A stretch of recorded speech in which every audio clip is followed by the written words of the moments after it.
You are listening to Talking Images, the official podcast of icmforum.com. Welcome back, everyone. I'm Chris, and I'm here to get you hyped up for our episode on, you guessed it, hype. Today, we will explore what exactly happens to our psyche when a film is suddenly on everyone's lips, or perhaps just the right people's lips. Every year we see it happen. There are IT films. They win the awards. They get the articles. They land on the critic lists. You see their posters everywhere on social media. And of course, everyone has a take. There's this magic line that some films manage to cross, where we are no longer talking about regular buzz, but full-blown hype. It's pretty undeniable, isn't it? Something changes. There is a bit of a need to see these films, some kind of social peer pressure, a feeling of missing out, or perhaps just needing to check some box which emptiness would otherwise just stare at you into the night, every night. But can we give films a fair shot when they are the victims of hype? Does it put undue pressure on these works? Is it a blessing or a curse? Yes, can hype actually damage a film? Or could it be that hype is just hyped up? And even if not, are there ways to become immune? So I think this is a good point to bring in my two absolutely wonderful co-hosts, Adam and Saul. And maybe we can just start with a bit of temperature check here to see how perceptible each of us are to hype. Maybe we'll all claim to be immune, and this episode will just be three condescending pricks looking down their noses at everyone else, or maybe just airing our delusions, or perhaps we too are victims of peer pressure and, shall we say, social influence. So, Saul, let's start with you here. How perceptible are you to hype? Hi, Chris. Hi, everyone. I would say that I am quite perceptible to hype just because of the platforms I use. As I've discussed in previous episodes, one of the platforms that I mainly use is Letterboxd. And on Letterboxd, on your opening page, or when you open up the app, it has all the popular films that are being talked about at the time. So I do, if there's a poster, it sort of intrigues me, I will tap it and find out what the film is. And sometimes there are just films where the poster stays on the front page of Letterboxd for quite a bit of time, and I actually start to get really interested and intrigued by it. So yeah, I'd say I'm very perceptible to hype. I don't know if it'd be better if I wasn't, but it's just a part of the platforms that I use. And I guess also being on Letterboxd, having so many people's likes and comments pop up in my feed, I naturally see these films pop up more often than I would be if I was using other platforms. And what about you, Adam? Depends on what you mean by being perceptible to hype. I normally would look at things like IMDb ratings, awards won, and like Rotten Tomatoes and things like that. And normally I will go through a spell where I binge watch quite a few of the recent films and then don't watch any for a while and do that again. So I guess I'm following some kind of trend if I'm looking at kind of the most popular films, but I don't know if that makes me susceptible to hype or if I'm just using that as a way to try and find some of the more popular films available. Oh, no, I would say that makes you a total victim to hype and you're just in denial. So I'm not a prick then? No, you're the least prickly person here. I think I'll be the biggest prick in this episode because I have become a bit less perceptible to hype. I didn't actually watch Everything Everywhere All at Once until we were going to do the episode on it. Now, I was feeling left out. I was the victim to the social peer pressure, but for some reason I just wasn't jumping on it right away until that episode was actually coming up. And I've noticed too that as I'm getting a bit older, I have been able to step a little bit further away from the hype, because before I just had to see those films right away. Like if something was hyped up, I would be feeling so left out of the conversations if I just couldn't jump in and talk about these films that were blowing up on message boards, social media, real life. So there's definitely been a bit of a journey there towards becoming that condescending prick.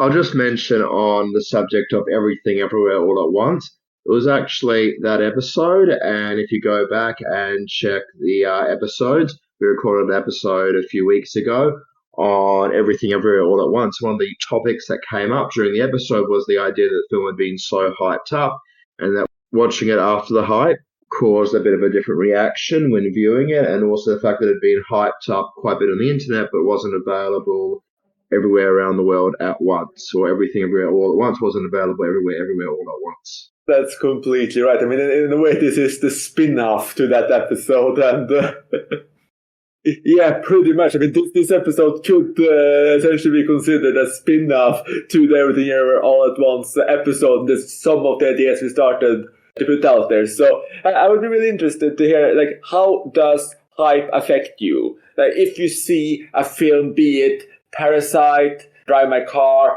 Everything Everywhere All at Once, like, when these films just blow up and they're everywhere, how do you feel? Like, what kind of pressure do you feel that puts on you?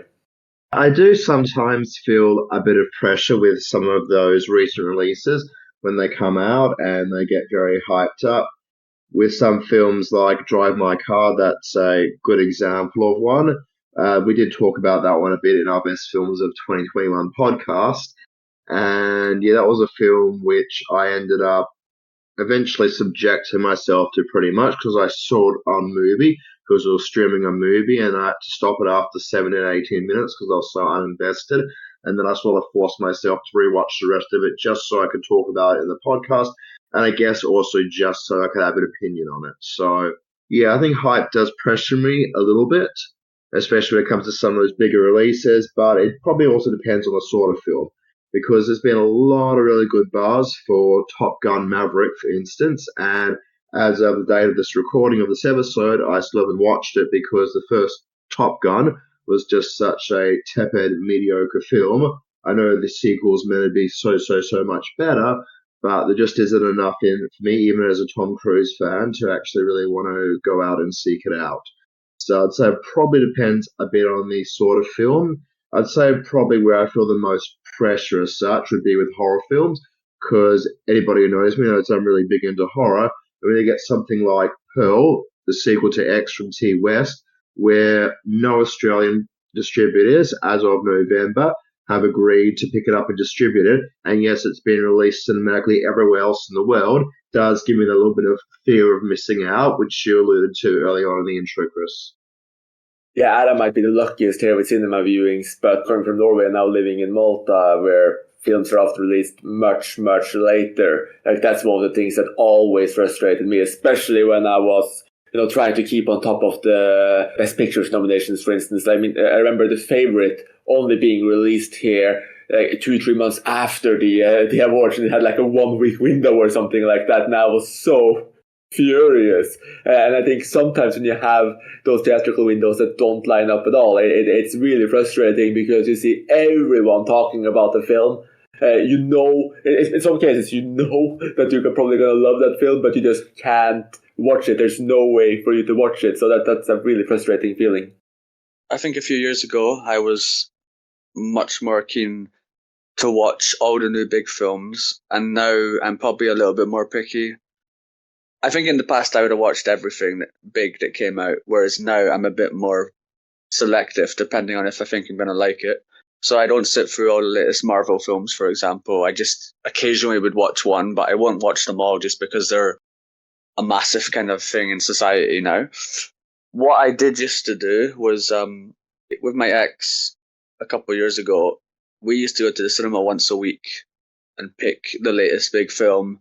We just basically look at what was showing in the local cinema. We pick a film every single week, And I think that was probably the time when I was most caught up with like the current cinema, because pretty much every single week I see a big film. And the cinema near us, despite us being in London, the cinema near us didn't show that many foreign films, didn't show that many art house films. But we could go really cheap. Like, it was only like a few pounds, like £5 to go to watch a film.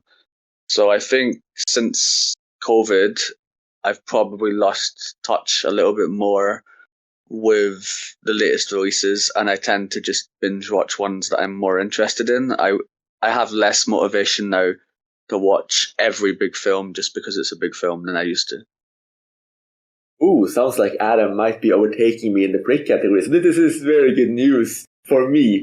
I did look over my recent ratings, and I did see that one film I've definitely watched purely because of hype or social importance or what everyone to see it, and I just knew that I probably wouldn't care for it that much, was Coda, which won the Best Picture last year. And that film, it's so uncinematic. It feels like it's a TV pilot. It just doesn't make sense to me at all that had the hype it had, the respect it had. But I got myself through it, and I watched it, and I was able to participate in those conversations. And I guess even if you think you might not like a film, just being part of those conversations, even being able to have that slightly negative opinion, it's entertaining, isn't it? Because obviously we're all on the ICM forum, we all like talking about film to one extent to another. So I guess there is also something about being able to have an opinion and being able to have a debate or a conversation about the film, even if you didn't like it. There's something just fun and engaging about that.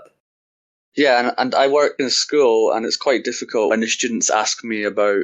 Often it'll be a big Marvel film, and they'll ask me what I think about it, and I'm like, no idea, I've never seen it. So I kind of wish I was a little bit more in touch with the latest releases. It's something I'd like to do. Sometimes I just can't be bothered watching. It's particularly Marvel films. I have little interest in. But I find it quite difficult when people ask me. I think especially young people, because young people are probably more into things like Marvel than older people. But I do wish I'd seen a little bit more so that I could engage more in those types of conversations. Then again, if a student asked me about Marvel films and I said I've seen them all and hate them all, that would be even worse. That would be worse than me saying. I don't think I would. I don't think I would hate them all. I just can't be bothered like watching like the 50th Marvel film. Well, I think if you told them, well, I have seen them, but I much prefer the works of Yasutiro Ozu and Eric Romer, you might be in even more trouble. Yeah, I don't think that would go down that well. But, I mean, maybe there are some students that like those types of directors. Or that big Russian director, but I can't remember his name. There probably are some students that like that, actually, but it's never come up in conversation so far. And maybe we should just push through a Marvel episode just to make you watch the recent films. I've fallen out a little bit with Marvel too, though. I actually have to admit that this is one more place where my condescending prick levels start decreasing. I do actually more or less keep up with Marvel. I don't see them when they come out. I'm not that pressured, but usually when they come out on home cinema, etc., I will slowly catch up. And they're not bad. As listeners would know who've listened to other podcasts before, I'm not into Marvel at all. I really don't get the big superhero craze. So, yeah, I haven't seen very many Marvel films. And, yeah, it will take a lot for a Marvel film to actually get me motivated to go out there and see it. So, probably something to do with perceptibility to hype. If it's something which I know I'm probably not going to like, I'm still not going to watch it anyway. I still haven't seen June Part 1, even though it was Thomas number 1 of 2021. I'm sorry if that's a spoiler for the podcast. So there are some films that I'll avoid, but I guess the idea is sort of like, it's not so much avoiding, but procrastinating. And something like King Richard, I had no interest of seeing when it came out in cinemas, but when it finally came out to streaming services, I'm like, well, this is the time to sit down and finally, watch it and get an opinion on it, because I guess I'd like to have an opinion on all films. It is sort of nice, but I don't actually have my students asking me about Marvel films. So I guess that's something better than what Adam's got going on at the moment. Oh, that's lucky for you. It's not like it's an everyday thing, but just occasionally if films come up, they will mention, that's the kind of films that they mention. They don't tend to mention films that I'm that interested in. It's not a regular conversation. It's like every couple of months, someone might mention a film, and I generally have no idea what's going on and feel like an old person. And that's one way. That's like one motivation to watch more. But I mean, as Chris would know, I tend to go through spells of watching a lot of films. So every year or two, I will catch up on a lot of the big releases. I just go through a spell where I'm really like, maybe it's like I'm on like it's half term in school or something. It's a holiday at school, and I'll go through like a few days where I catch up on a lot of the big releases. So that tends to be my approach. So quite often, it's quite annoying because quite often I'm not caught up on the film when everyone's talking about it, but then a few months later, I have caught up on it. But by that point, yeah, people aren't really discussing it so much anymore. I don't know why. It's just the way I work. I go through spells where I want to watch a lot of new films, and then spells where I'm not that interested. So I do generally watch the latest releases, just not straight after they come out. You'll be swinging into Halloween 2024 in like a Joaquin Phoenix Joker outfit or something like that. No, I saw Joker. I wasn't a big fan, actually. So that was one of the times we were a victim of hype, I guess. I still don't know how we're defining hype, because I watched that because, yeah, at one point, I didn't watch it when it came out, but at one point, I kind of made a list of the biggest or highest rated or most popular films of that year, and then I watched them. I don't know if I don't know if that means I'm watching it because of hype or because I'm just trying to find the best big films of the year. It's hard to say. I kind of feel like if you are going to watch films from 2019, for example, you have to start somewhere in terms of looking for films. I don't know if that means you're a victim of hype or you're just being sensible. If you're watching the biggest films of 2019 and 2023, I don't think you'll be a victim of hype. But no, I watched that like a year or two ago, so I wasn't quite so late with that. But sometimes I watch them in the year they came out. It's just, it could be a few months after they come out. It just depends when I get around to watching them. But I don't generally feel like I have to instantly watch a film when it comes out because of hype. It's more like a few months down the line, I'm going to catch up on all the big films that I haven't seen. I just thought I'd mention something in terms of needing to watch a film straight away or as soon as possible. One of the films that I was concerned about trying to watch as soon as it came out here was Barbarian. And we're recording this in November. I think it only came out 2 or 3 weeks ago here. And I saw it in the opening week because a lot of people on Letterboxd and other places on the internet, but I guess mainly Letterboxd, some people on the forum, were saying try and go into this film as blank as possible. The less you know about it, the better. So I guess I had a bit of fear of spoilers. So I thought the sooner I watch it, the better the chance I get to see it fresh without somebody spoiling it for me. And there are some unexpected things, being as vague as possible. So I'm actually really glad that I saw it before anybody had the chance to possibly ruin it for me. I guess so with other films, I haven't actually gone out to see it because it hasn't had those comments come out saying you have to see it without not knowing anything, don't let anybody spoil it for you. Whereas when a film like Barbarian comes out and people go, try and see it as blank as possible, I guess that's sort of when the hype gets to me. So one of the things that we talked about in the Everything Everywhere All at Once episode was this idea that hype could potentially damage a film in some way, or at least damage your experience of it. And for this, we might just talk about hype, buzz, extreme acclaim, just to loop all of this into one category and then try to untangle it a bit later. But would you say that if everyone seems to say that this film is the greatest thing ever, let's say Drive My Car in your case, Saul, for instance, do you think that puts a bit of negative pressure on it, that even if it's a good film or possibly even a great film, the experience is lesser just because of that amount of hype? I'd say that's definitely almost always going to be the case. I actually managed to see Parasite about midway through 2019, so it won the Palme d'Or, but it hadn't topped the letterbox or anything yet. So I managed to see that before the hype came out, and I don't think I would have had quite the same reaction to it. had I seen it after it won the Academy Award for Best Picture. So I think, yeah, hype does have a bit of a factor in there. I've also found a lot of films that I've rewatched, a lot of them sort of improved me once the hype is over. I mean, I've already used the example of Everything Everywhere All at Once, which went from a 4-star to a 4.5 out of 5-star film for me. But I'm just thinking about things like even something like A Serious Man from the Coen brothers. When that first came out, that had massive, massive acclaim. And I decided, okay, I'm going to sit down and see it in cinemas because I love the Coen brothers. And I was massively disappointed. Back in 2009, when it first came out, I actually had it down as their weakest film to date. Oh. I've seen it 3 or 4 times since. It's actually now in my all-time top 300. I think it's one of the very best films ever made, but that was just a film that I couldn't possibly see and I guess fully appreciate at the time with everybody hyping it up so much.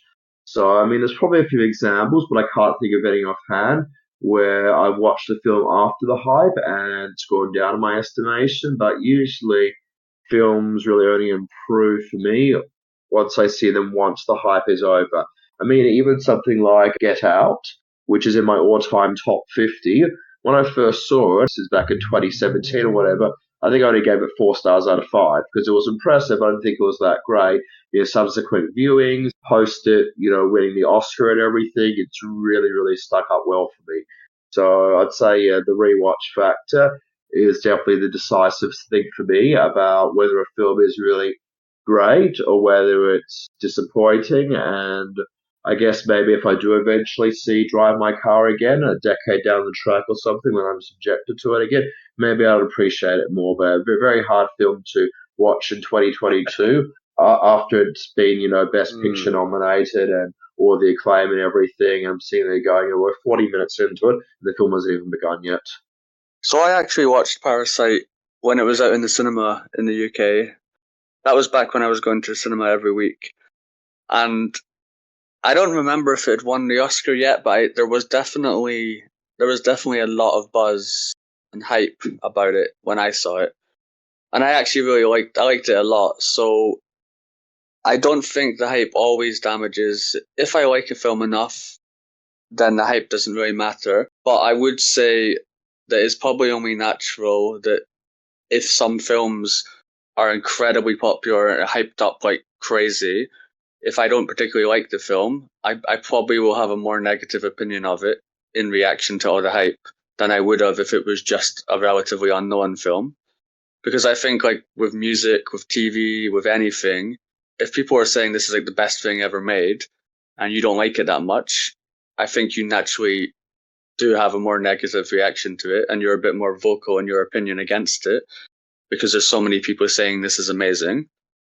But with something like Parasite or with something that I really like, I don't think the hype will often have that negative an impact because I like Parasite enough to think, yeah, it was one of the best films of the year. So I think hype affects things more with films that I don't like a lot, just because I think when I talk about Marvel, if Marvel wasn't getting constant attention, I'd probably be slightly less critical of the films when I see them. But when you're constantly getting told this is like the best, this is the best set of films ever, there's been so many films in the franchise, I think that's when sometimes you react more negatively than you might feel just because of the attention it's getting or the expectations getting higher. Yeah, I think that's a really great point, Adam. And while I'm not sure if my overall opinion of the film changes or drastically changes, I know for a fact that, like you said, the context essentially changes, the way you're judging it changes. Like in the cases of both Parasite and Everything Everywhere All at Once, these were films that, specifically on Letterboxd, were heralded as the greatest film of all time. Both of those films held the top position on their all-time top list, which is just insane. And that does make you watch that film in a different light. It's a bit like someone going in, watching Citizen Kane for the first time, and just going, oh yeah, that's one of the 20 best films of 1941. That's good. If that's your reaction to Citizen Kane, you may have a bit of a negative reaction, even if you think it's great or very good. You might just go like, why is this film picked? Or same with Vertigo. If you go, yeah, this is a pretty great film, but it's like my 7th or 8th favorite Hitchcock, your perspective changes. So I do think that, when I watched Everything Everywhere All at Once, it's a great film, it's a fun film. You still look for those things that, okay, will this be elevated to one of my top favorite films? You sit there kind of on the edge of your seat, and it will affect you. It's the same way with personal hype as well. Like if one of my very favorite directors releases a new film, like my threshold will be different. If I expect a new favorite from them every single time, especially if it's someone who releases films fairly rarely, let's say, Paul Thomas Anderson, for instance, or Jean-Luc Godard's last films, or Agnes Varda's last films, you kind of have that pressure on it, like, oh, the last one was in my top 5 of the year, the one before it was top 5, like maybe most of the films land as my favorite of the year, for instance, and then they come with one that's, top 10, top 20, top 30 of the year. This is a great film, this is a good film. It feels differently. You're a bit bitter that it's not as great as you were hoping for. Even if it's great, it's not that masterpiece or it's not that new favorite. And that slight bitterness can definitely taint how you think about the film. I think it's a very good point about personal hype. I think that is something that would affect me more than hype in general, because if a director I really like is releasing a film, I think on my first watch, I won't be able to always fairly judge it. So I think if it's something that I'm incredibly excited for, I have to watch it. I have to rewatch it again later on to give a more balanced opinion on it, because often on my first watch, I'm just too kind of hyped up for it, and I don't think I can fairly watch the film. So I think if I'm personally hyped up because I know I love this director, I love this actor, actress, whatever, then I think I need 2 watches to have a proper opinion on it. And I think something you were saying as well about Citizen Kane and other films like that, I think there's a lot of films, when I got into films a long time ago and I was watching the top 250, I liked a lot of the classic films, but I think a lot of them I'd need to rewatch, because when you're first watching a film and you're getting told this is like in the top 50 films of all time, like you said, I think that affects your opinion. And I think for me, rewatching films like that is really important, because when I'm rewatching a film, I tend to care less about the hype around it or my personal hype around it, and I tend to just watch it a little bit more like any other film. But on my first watch, I'm like looking it up, I'm checking reviews, I'm checking ratings, I'm checking awards, and there's all this stuff that's kind of making me think, okay, this film's going to be good. But by the time I'm like a rewatch, I think all of that pressure has gone, and I'm judging the film a lot more just like any other film. So I think that's where it affects me the most. This exchange also got me thinking of one of those famous exchanges between Siskel and Ebert on their At the Movie Show, where they were discussing Full Metal Jacket when it just came out. Siskel gave it thumbs up and Ebert gave it thumbs down, even after saying the first half is great, but the second half didn't quite live up to it. And then in the same episode, he gave thumbs up to some children's film. And Siskel was so furious, and Ebert at one point said, no, of course, Full Metal Jacket is much, much better film, but by Kubrick's standards.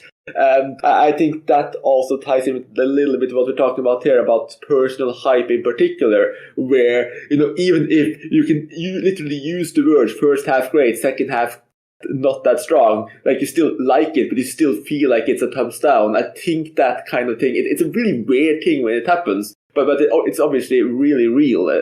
I'm not sure how much I suffer from personal hype. I mean, I probably do, but I guess probably not for me so much in terms of directors. I mean, I know directors are one of the biggest things I look forward searching to see a film, but I guess with a lot of directors, I have very tempered expectations. I mean, I think of somebody like David Cronenberg. I wasn't expecting Crimes of the Future to blow me away. And it didn't. It was good. It was decent. But, I know his track record hasn't been perfect. And, yeah, the one thing which I would probably agree on is that the rewatch factor is going to be really the decisive thing in terms of seeing how good a film is, because that's when you're sort of like going into it with lowered expectations. And I think having low expectations is generally a good thing when approaching films. That way, the film can only really surprise you. It can't possibly disappoint you. Obviously, it's very hard to go in with low expectations, especially when something's been massively overhyped. But in general, if it's a film which I'm expecting it to like, I'd probably only really be expecting to give it a 7 out of 10 anyway. Or if it's a film which I don't think I'd like, I'm probably only expecting to give it a 6 out of 10 anyway.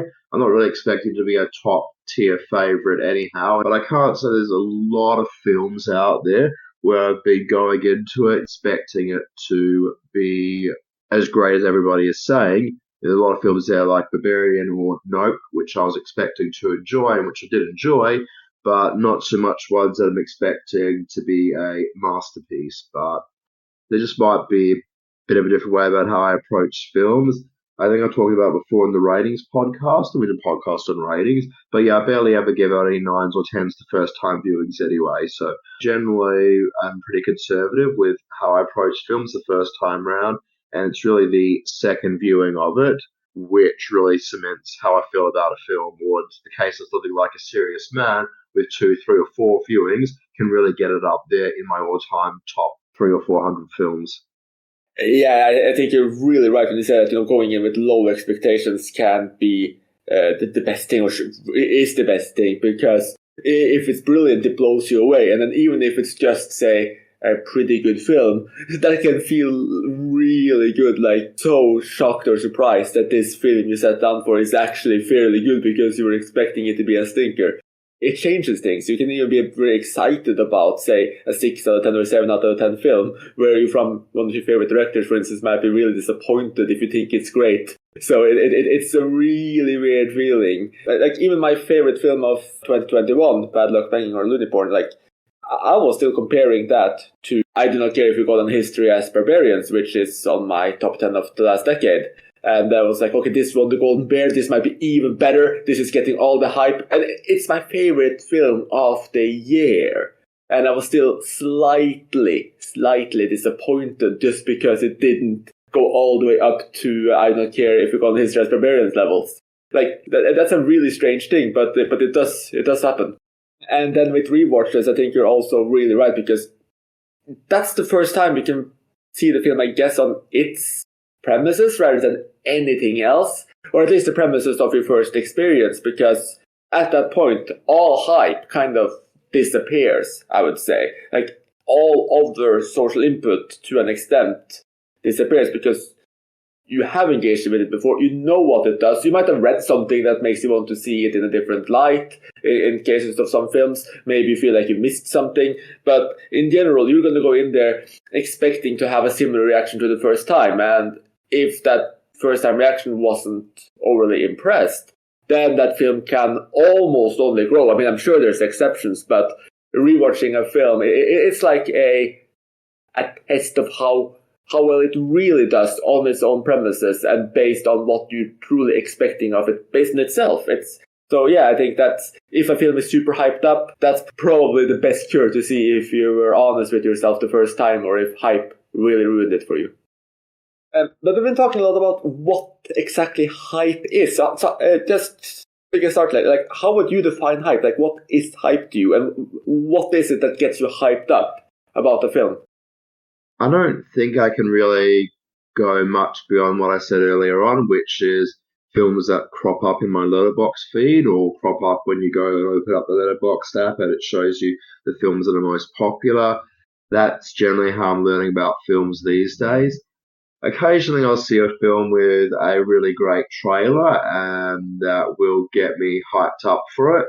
So Letterboxd has essentially taken over everything else for you. You don't get a feed from social media, like IMDb ratings, critics, etc. It's just all Letterboxd feeding into you, and whatever gets the most buzz there is what gets hyped up. Is that what you're saying? Yeah, I don't really check IMDb for ratings anymore. I mean, except for a few films which are pertinent issue-based. The IMDb ratings and Letterboxd ratings are very similar. We've talked about this in the past.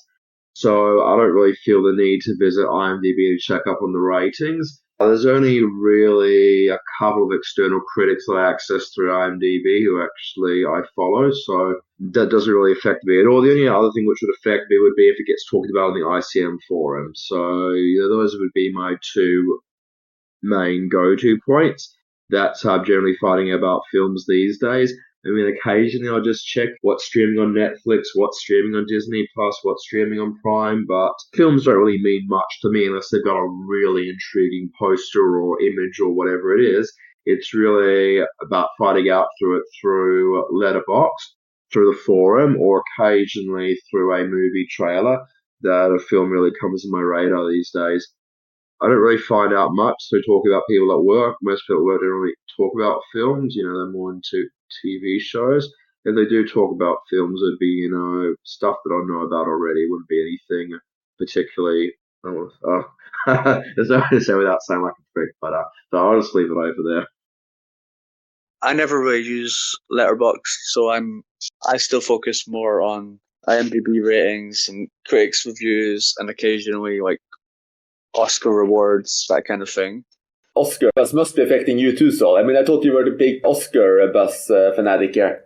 I did follow the awards season for quite a few years, but I think that's dropped off a little bit lately. I mean, there was a point, I think I mentioned before, when I just started off in uni, and I was just going off every weekend and trying to watch the big films in December and January when they came out. But, that's sort of all petered off, and I guess I've become a bit more fussy and a bit more choosy about stuff that I see. And yes, I know King Richard will get a Best Picture nomination, but it's not a priority for me, and so on. So I guess I'm aware of films. I mean, I will occasionally go on the Gold Derby forum and sort of check how things are going and what's most likely to get nominated, but that's not really a main avenue for me in terms of finding out about films. And even the films at the moment which are being hyped up on Gold Derby, films like The Fabelmans from Steven Spielberg and Babylon from Damien Chazelle. They might be interesting, but they're not like sort of films that I'm dying to see. The sort of films where I'm going, oh, okay, well, it could be interesting, but I'm sure I could wait for streaming to watch. It's not really. I mean, even thinking back to this year, last year, depending when this episode gets released, of Oscar buzz films, there weren't that many that I was sure I wanted to see in cinema. If going through the Best Picture nominees, I was sure that I wanted to see Nightmare Alley in cinemas, and that was great. Belfast looked interesting enough to see in cinemas. There probably wasn't a whole lot else, though, that I actually thought, I really actually need to go out and see it in cinemas rather than something where I go, I can wait till it comes out on a streaming service. Oh yeah, I'm shocked that you drifted away from the Oscars. Just remember you always pumping them up. But what about you, Adam? Do you follow the Oscars and just try to watch pretty much everything that gets nominated? No, definitely not, but I have done it, like I said, a couple of years ago, before COVID, when I was going to the cinema every week. Sometimes it would be hard to find a film I was that interested in, so there was a couple of years where I was watching all the nominees, especially all the Best Picture nominees. Apart from then, generally, I just, like I said, if I'm binge watching all the latest films, I might factor Best Picture nominees in the way that I do critics' reviews or IMDb ratings. But it's never really been, apart from a couple of years before COVID, it's never really been something ever in my life where I closely followed the nominees. I remember my sister used to record it on VHS actually back then, and she would watch the whole thing the next day. I was never that interested in the Oscars, even when I was younger. I mean, so no, occasionally I followed it, but it's never been something I followed closely. As this conversation has been developing, it seems like with time, all three of us have become a bit more immune to hype in terms of just instantly seeing something. I'm a bit like so that I actually used to actively try to watch every single Best Picture nominated film before the ceremony. It would often be difficult, but I tried to watch what I could and then catch up on the rest as soon as they would come out. But these days, I take it at a far more leisurely pace. Don't feel that urge. So, seeing how we're all kind of in this category of not needing to jump on something right away anymore, and we're those potentially condescending pricks that I talked about earlier, that hopefully we don't quite come across that way. Do we have any condescending tips to those who are still trapped by hype? Like, what is it that can stop you from feeling forced to just see films immediately? I might just jump in and clarify that I don't think I'm immune to hype. Not at all. It's just I'm a bit more immune to Oscar hype, and I guess blockbuster hype doesn't really get me up. But like I said before, when I'm seeing these films pop up in my letterbox feed, and yet they're not being released in Australia, everybody's talking about them, and we have to wait 2 or 3 weeks for it, whether it be Barbarian or Nope, or whether we have to wait half a year for it, which seems to be the case with Pearl, that really still gets to me. So I guess it's different films that I'm feeling hyped up about, but I don't think I'm immune to it at all. It's just I'm probably more immune to with films I don't expect to like Oscar buzz films I don't expect to like, not a priority. But the films that pop in my letterbox, especially the horror ones, which I'm expected to like, yeah, I'm definitely not immune to hype at all. I'm one of those people going, what is wrong with these Australian distributors? It's 2022. Do they want us to pirate their films because they're refusing to release it here? What is going on? That's the thing that's sort of like running through my mind. So I don't think I'm immune. No. I mean, I don't disagree. I don't think any of us are immune. I mean, I'm clearly affected still as well. But let's say take Crimes of the Future, for instance, into account there. David Cronenberg, if I recall correctly, is one of your favorite directors. You love body horror. This is pretty much the master of body horror coming back to doing the thing that he's known and loved for, the proper return to form. And it did get a decent amount of good press as well, with people just being so excited about it. So in cases like that, what was it that helped you keep a cooler head about it and not get swept up in it? Well, in the case of Crimes in the Future in particular, it was just Cronenberg's output over the last 15 years and it not being quite as solid as I guess you would hope it to be. I mean, I remember when I saw A History of Violence in cinemas, I was completely blown away by that.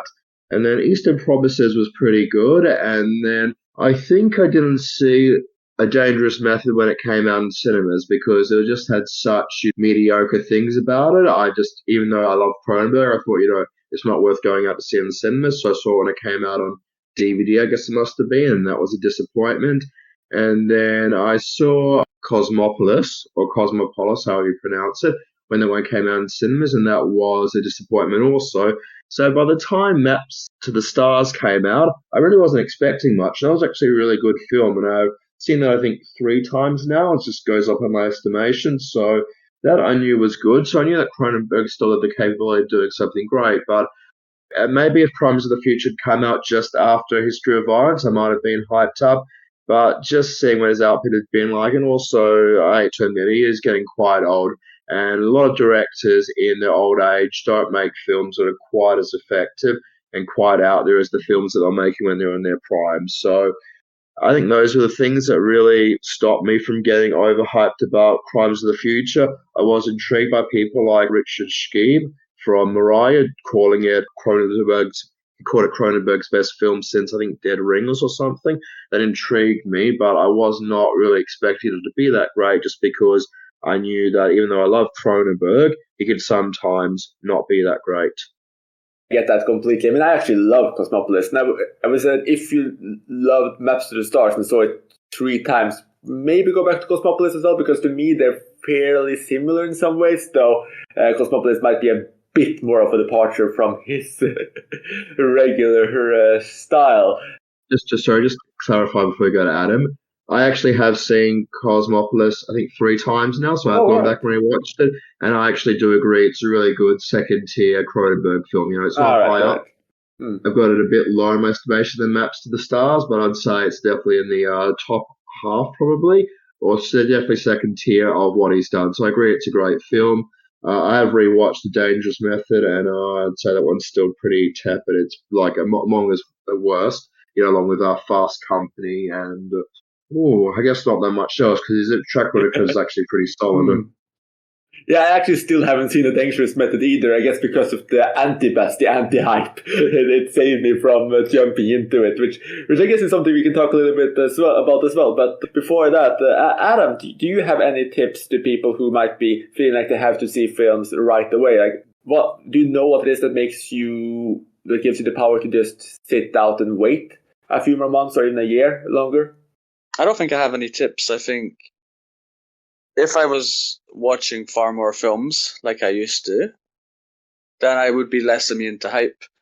But because I'm less invested in watching films all the time, I think it's a lot easier to wait and then pick and choose what you're going to see.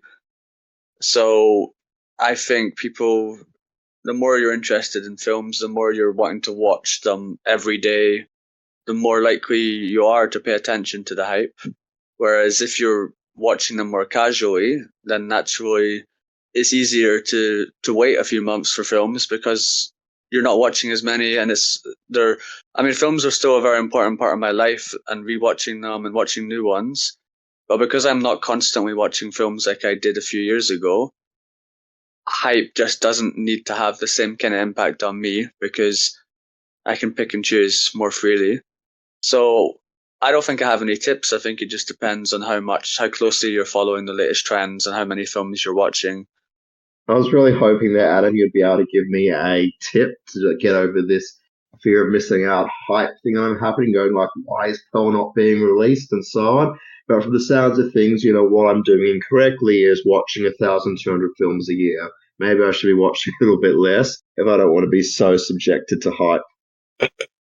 Yeah, that's my point in general, because if you're watching more than 1,000 films in a year, it's pretty much impossible for you to not be susceptible to hype because you're following films so closely that you're going to watch a huge amount of films every single year. Unless you're purposely picking films that aren't hyped up, there's no way that you can avoid it. So, yeah, unless you want to watch less films, I think you'll continue to follow the hype to some degree. But I think your case is a different example from a lot of people because of the number of films you watch. Well, when I say different to a lot of people, I mean different to non-ICM people. I think you're probably more similar to a lot of the people on the forum in terms of your numbers of films. We did actually realize on the forum that Sol does watch far more than most of us, and I'm probably somewhere in the middle here. I think I probably watch half of what Sol watches in a year. So maybe it's just this scale. Maybe I'm less susceptible to hype just because I don't watch as many films as Sol as well. It's very, very possible. My prickish advice, I guess, maybe this is an advice, but it's pretty much what Sol said earlier too about Cronenberg, is that if a film gets that degree of hype, just remember back to what was the last films that got those degrees of hype, and did that they live up to it? Like, does this film match what you'd usually go for? I was pretty sure that Parasite wouldn't be my favorite film of all time or in my top 100. I really like the director. I think a lot of his films are great. Parasite was great. But it's just a great film to me. It's not one of the greatest films of all time. And I pretty much managed to, just from what people were saying, what people were praising about it, get that impression that that's more or less where it would land already. So if I have one prickish advice, it's just read the room a little bit and know yourself a little bit, and you might get a better impression. If you've seen most of the Academy Award nominees from the last few years, you know their general range. You know that some of them are going to disappoint, some of them aren't going to be great. So just use that experience, not expect that just because it has some nominee, it's going to be great. I think it only becomes an issue if you're watching lots of films because of hype and you really don't like them, and you're sitting through film after film after film just because it's got hype. Otherwise, I don't think there's any problem at all about following hype. It's just, it's once you start watching films that you don't like, that you know you're not going to like, and that's when it becomes a kind of obsessive thing rather than a good hobby. So, yeah, definitely. I don't think there's any issue with following. I mean, if you're a huge film fan, of course you're going to follow the hype because that's part of your biggest interest, probably. It's only if it's affecting you badly because you're watching tons of stuff that you hate. I mean, that's when I think years ago, that's what some of us used to do when we watched the IMDb top 50s. I don't know if that's following hype, but when we used to do that and you'd watch films that you hated just to watch it, I think that's what I've stopped doing. But otherwise, I don't think Saul was watching lots of films that he hates. I've never really got that impression from him at all. This seems to be turning into like a kind of therapy session for Saul or something. I don't think I'm watching a lot of films that I hate because I am quite selective about it. But there's obviously films that I'm watching that I've got high expectations for. And I guess the key advice that I'd probably give out would be to not have high expectations, to sort of prepare to be disappointed, to enter in with low expectations. And the best thing that could happen is you could be pleasantly surprised. Yeah, that's a pretty beautiful philosophy there, and I think that's probably the right one to have as well, to just not be disappointed. We mentioned this earlier with the dangerous method, that I still haven't seen it. Now, we're interested to know if anti-hype is also a thing. Like, are you a completist in the sense that you will see everything from a director you love, or if a film gets a degree of just some kind of anti-hype, a lot of negativity, do you choose not to watch it and just leave that area blank? I can answer that quite quickly. I'm not a completist.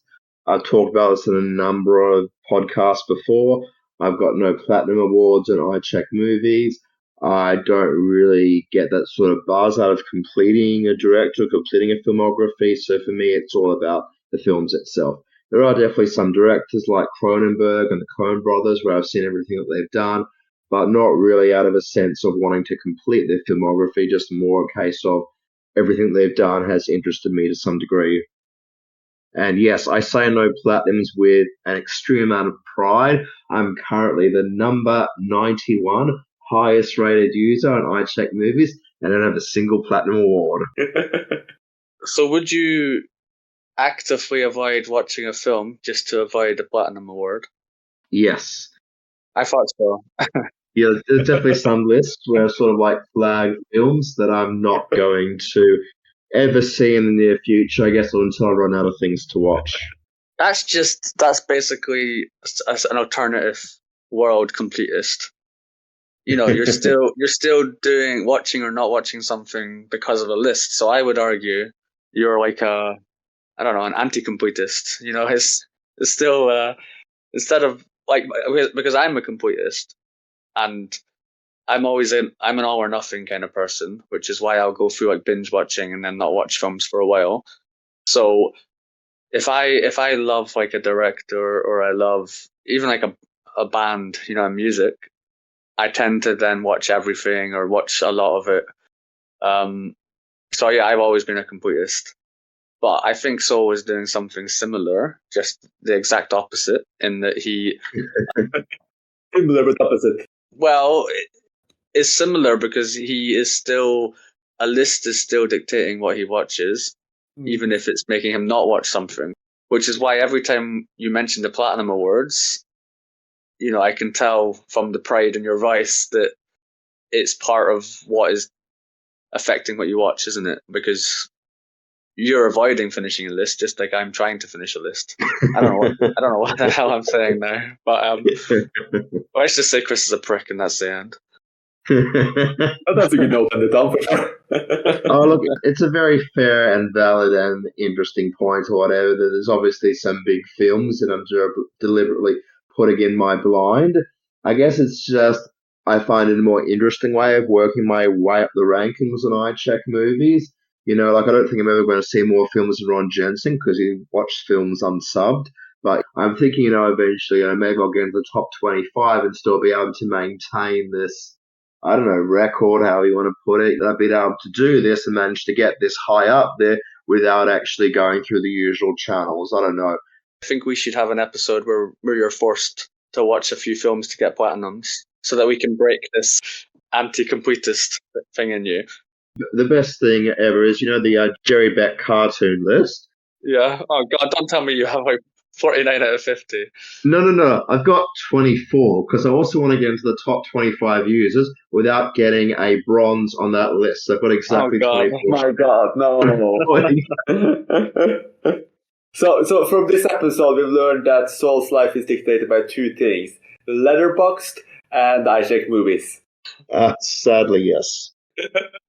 Oh God! I hope you don't win any awards in your life for anything, because then you're gonna be like, collecting the award, and you're gonna be in tears, saying, "No, I've done all I can. I'm not a hero. I've not done anything." I was so proud I was going to be the first person to win it 10 times without winning, and then you all went and ruined it.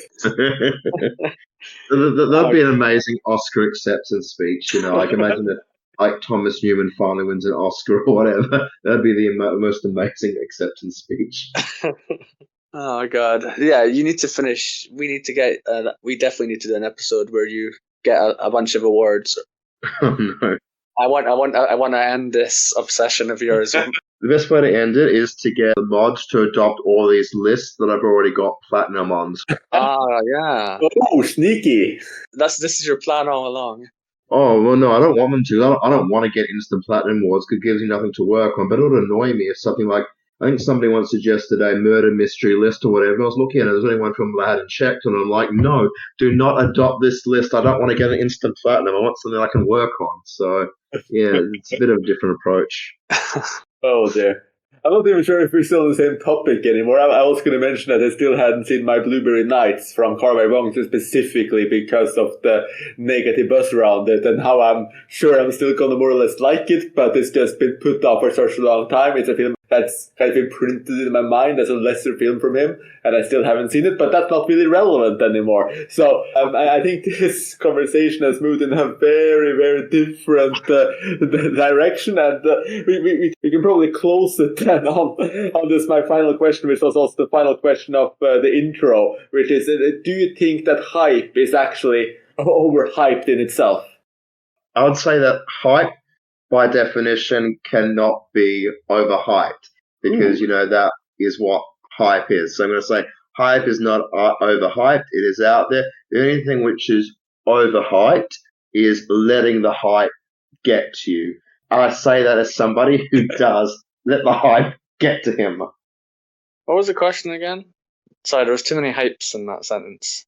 Is hype overhyped, or is hype underhyped? Or can you underhype overhyped hype? No, I mean, how can hype be overhyped? Hype is hype, right? Okay, I don't know I guess that's the answer we were looking for. Hype is hype. Like, how can you overhype hype when... Well, that's the impact of the hype. Like, can hype actually ruin a film for you? Because to some people it's like that. I mean, if you remember Star Wars, for instance, the reboots, everybody's been hyping up about that for 15 plus years, and Phantom Menace comes out. Now, obviously, Phantom Menace, I don't think most people who've seen that particularly like that film, but obviously it's not the worst film ever, but that's that's kind of reaction so many people got, just in part because of the personal hype. And the entire trilogy kind of got suckered down, and a lot of people say they were ruined.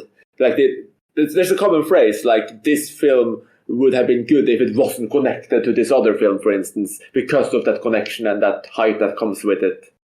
I don't really agree. I think hype can make people express more negative opinions about a film, but I don't think hype ruins the film itself. I just think, like I said earlier, I think people are more likely to be negative about things that have been hyped up so much. But at the end of the day, I think that knee-jerk reaction to be a contrarian, like, I just thought this was good, I'm going to spread negativity everywhere. Yeah, and I think ultimately it doesn't ruin the film, it just changes some of the opinions that come out. I think on the same level, there's people whose positive opinions about a film get bigger and bigger just because they, if you really like something, I think sometimes people exaggerate their positive opinions as well, just like people exaggerate their negative opinions because of hype, because they're so excited about something. And I think it works both ways. I think some people go over the top with praise because they're so excited about like the latest film in the franchise, that kind of thing. But I don't know about hype being overhyped or underhyped or... No, I think you both answered the question. Hype is hype. It cannot be overhyped. It is there. It's infinite. And the only thing you can do is control how it affects you. And in that case, this episode might be pointless because we have no tips to give. There's nothing to stop you. And hype is hype. I do hope that this episode delivered on whatever hype you had built up for it. Thank you so much for listening. Join us again soon. You have been listening to Talking Images, the official podcast of icmforum.com. I think the episode was a massive letdown, Chris, after you hyped it up so much. Yeah, sorry about that. You massive prick.